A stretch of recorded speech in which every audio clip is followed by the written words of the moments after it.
All right, you can hit it. Well, Elvis has left the building. He sure has. Both of them. Yeah. Michael Shannon and Austin Butler both played Elvis. That's crazy. Yeah. Well, there's been a lot of Elvis films. 2016, Michael Shannon in Elvis and Nixon. Yeah. And then, of course, the Elvis movie. Yeah. Austin Butler. Here we are. And we're going to do Bikeriders. Tom Hardy could have been Elvis. Could have. I don't think so. Maybe they should have done that instead.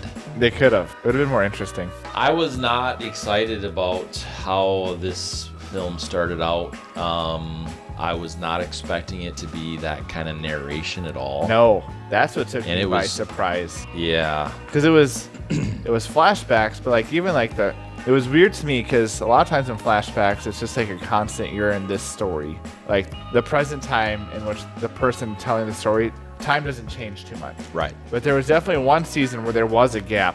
Yeah. Where it was a whole different scenario, which that was odd to me. And I didn't know why they did that. Right.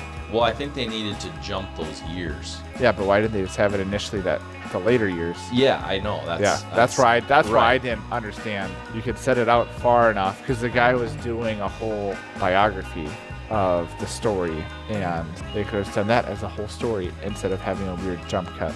It would have been better if they jumped from the 73 back. Yeah. That would have made more sense. Right. You know. I was not expecting the lady to be the narrator of the film. No, and it was not done very well, in my opinion. So let's throw the numbers out there. I mean, their budget was they claimed 30 to 40 million. I mean, that's quite a big difference, but especially at that lower level. Yeah, exactly. Yeah. And it went out of theaters already, and it's at 29.8 million.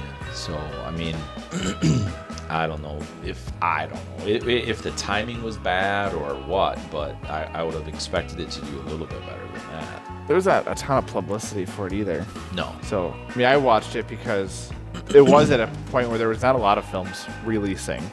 Yes. So the timing should have been fine for it. And an actor like Tom Hardy and Austin Butler, you should have been able to sell, especially after Dune. So Austin Butler was in that. They would have been.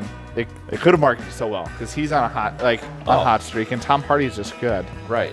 Just getting off of Elvis, and I mean all the praise he got for Elvis. Yeah. Right before Dune, and then now Dune. Yeah. Was months ago. Yeah. I mean, what? Less than 6. Yeah. So yeah, it's very, very weird. You know what's crazy is it's almost like they wanted it to be. That's what I was thinking when I left. That's the impression that I was left. Well, and like the first release was 2023. Yeah, and I don't understand where that is. It's it was the 50th Telluride Film Festival. Yeah, it's a film festival in Colorado, right? Yeah. But then the SAG-AFTRA strikes somehow pushed it back. Like they they showed it at the festival.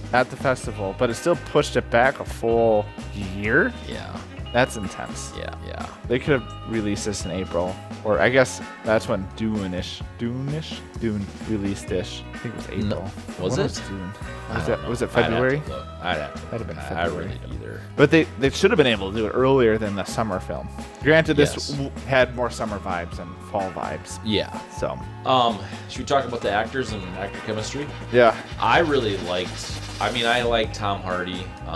I like Austin Butler. I thought they did a good job. I thought they did a great working job. with what they had. Yeah, I thought they did a great job. I think it was written terribly. I think the dialect was whatever I suppose. I mean, their accent. Weird. That's just bizarre. Yeah. Have you seen Fargo? Not yet. Well, I mean, it's old. Yeah. But they made a lot of fun of it because they're northern. Yeah, exactly. Yeah. And people just don't talk like that. I get made fun of how I say bag, because that is legitimately how I say it. And it doesn't usually come up much, but I work at a place where we bag food a lot, and so then I tell people, you're gonna be on bagging today, and it's like, begging for what? Like, no, bagging. I think that's less of a northern accent than it is a Tyler dialect, right? For sure. Yeah. So I didn't like what they did with that, especially the narration. Mm-hmm. Like if she was gonna narrate it, it should have been a lot less like accenty thing. Clear cut. Yeah, and Chicago, I mean, you'd have to talk to somebody from the late 60s, early 70s. I just don't think they spoke like that. She should have just been at the barber the whole time. That's what the whole dialect was like. Yeah. Yeah, I'm giving a haircut right now, and you see Johnny here it was a weird choice. Yeah, it really was. Because the way the dialect work is just, it gives weird pacing for dialogue with interactions. Yeah, absolutely. And that does change how... It changes the timing of everything. Yeah. You know, it's like they have to get the dialect and the accent right, and so the timing on everything is it's like salsa dancing versus like the waltz. You're like, there's a certain time beat that the music has to be in order to be able to do those dances well. Otherwise, you're going to step on people's toes. Exactly. As we all know, I'm a professional dancer and am well aware how to dance. Yeah, that's fantastic. We'll have to get a video of you. Hey, I taught my best friend. I took a dancing class, and after each class, I would teach my best friend how to do those dance moves so that he could do it with his now wife. Yeah. And it went well enough because they're still married. There you go. Because of my dance moves. That's absolutely because of your dance moves. Or love. There's that, I guess. That's probably more accurate. Norman Reedus was kind of fun to have in there. Yeah. I didn't know he was going to be in it, so that was fun. Funny Sonny, right? Yeah. Yeah.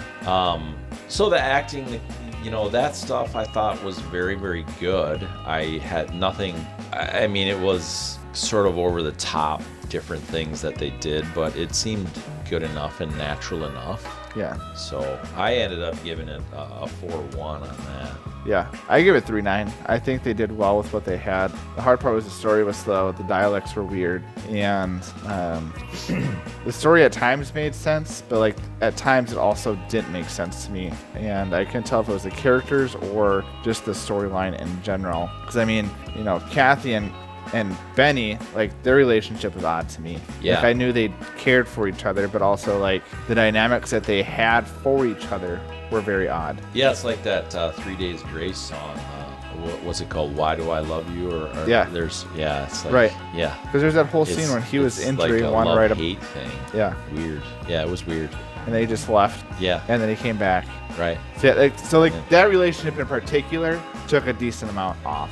Yeah. Because it was pretty pivotal to the whole film, is because that's her narration of her relationship with him in proximity with everyone else. Mm-hmm. Michael Shannon's character, Zippo, yeah, whatever. He just does that so well. He does. I mean, he really does that so well. Yeah. He knows his niche. Yeah, and I think it's sort of, for some reason, minus the facial hair and the gruffness of it. Yeah. The character and the way that they acted was like in Knives Out, the first one. Yeah. He wasn't in the second one. But right. It just reminded me for some reason of that. Yeah. I don't know why, but something there was that. Yeah, so it was good. Cinematography, I'm not real excited about. I think that they did a decent job of, it looked, obviously it wasn't a set with the houses. They were real houses. Yep.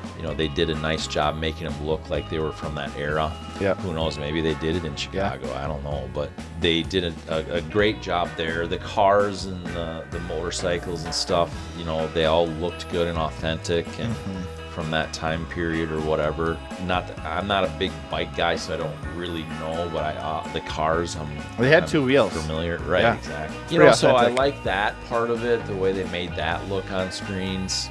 Lip jackets. Yeah. But the way they lit some of the stuff, the way they cut some of the stuff, I didn't care for a whole lot. So I'm a 3.5 on that. Yeah. I mean, I don't know what else they could have done too much.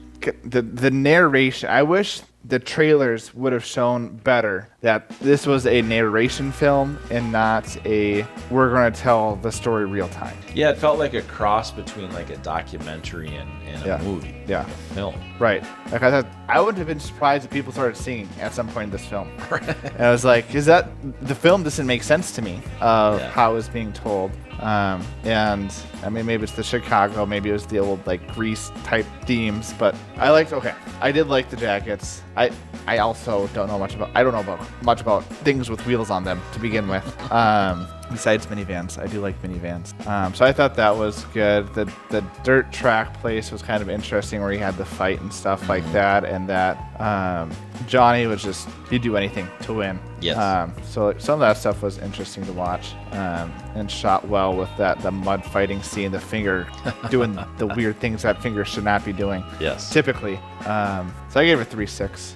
Okay. I don't know else they could have really done with the film, again, in the scope of what the director was doing and the story that they wanted to tell. Right. Overall entertainment, you can start. I gave it a 3.0. I was mentally, I watched it 2 weeks ago. Yeah. And I wasn't fully mentally there to begin with. And I was hoping this movie would like help me like stay engaged on something else rather than cleaning or working. And so then it was just, the movie didn't do it. I was really hoping for like, let's have some more fights, let's have some crazy bike accidents or anything like that of like, let's engage. Make a good story. I could watch Shawshank Redemption that doesn't have much action. Right. But the story's good at least, Yes. and I'm engaged the whole time. Yes. And it just doesn't do any of those. Yeah. Which is a bummer. I completely agree that I think they could have cut this in half. Yeah. And maybe it would have been okay. Yeah. For entertainment, because they would have had to like really pack it in then. Yeah. And I think then you do things with that. Like you don't have to have a narration because you just tell the story. Right. Yeah. So overall entertainment, I was distracted for a while. It wasn't hard to get distracted. No. But I just was, no thanks. I'm only a 2.5. I'm not even in the 3s. That's fair. So it was disappointing from that perspective, because that stuff is interesting. It is. It's an interesting era. Yes, and it was based off of inspired by true events. Right. And so, I mean, that whole era of gangs and everything else going on has stories to be told. Yes. And I like those stories. Yeah.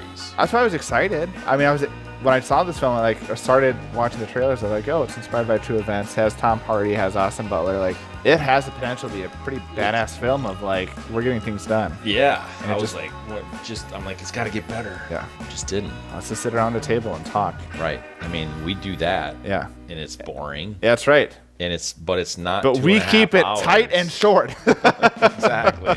Exactly.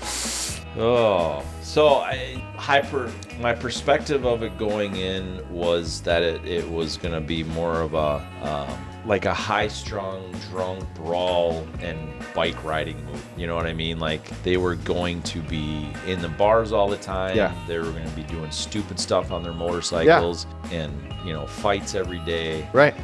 That's kind of the feel. We got to be alpha with the Tom Hardy type character. Yes. And it just was not that. So disappointing. Would not recommend. No. There's other great films to watch. Neither would anybody else. Yeah. That's true. Nobody went to it. No. So wouldn't even watch it if it's on streaming. Yeah. Unless you just want to have a Yuletide log in the background with Tom Hardy, I guess. Yeah. At that point, you could put anything in the background. Some ladies like Tom Hardy look or Austin Butler look. They don't take off their t-shirts though. Yeah. I don't think they don't. At least I wasn't. Again, I was distracted easily. Clearly not. If they were taking t-shirts off or anything. I don't know. I think Austin Butler, but I honestly don't remember, either because it's like they do in other films. Watch Venom. Yeah. No kidding. So, tell us what you think. Actually, don't. Yeah, we don't want you to see this. Yeah, don't watch it. If you did watch it, I'm one sorry. of the 500 people probably is that actually watched it. Let us know, and you can do that by commenting or sending us an email at legitq@maddysmoviemix.com. See you next time. Hammer the share button. Go ahead and hammer out a comment to us. Go ahead and hammer the like button. Go ahead and hammer the subscription button. Go ahead and hammer the notification bells, because you know what? That's the best way you can support us. We appreciate it.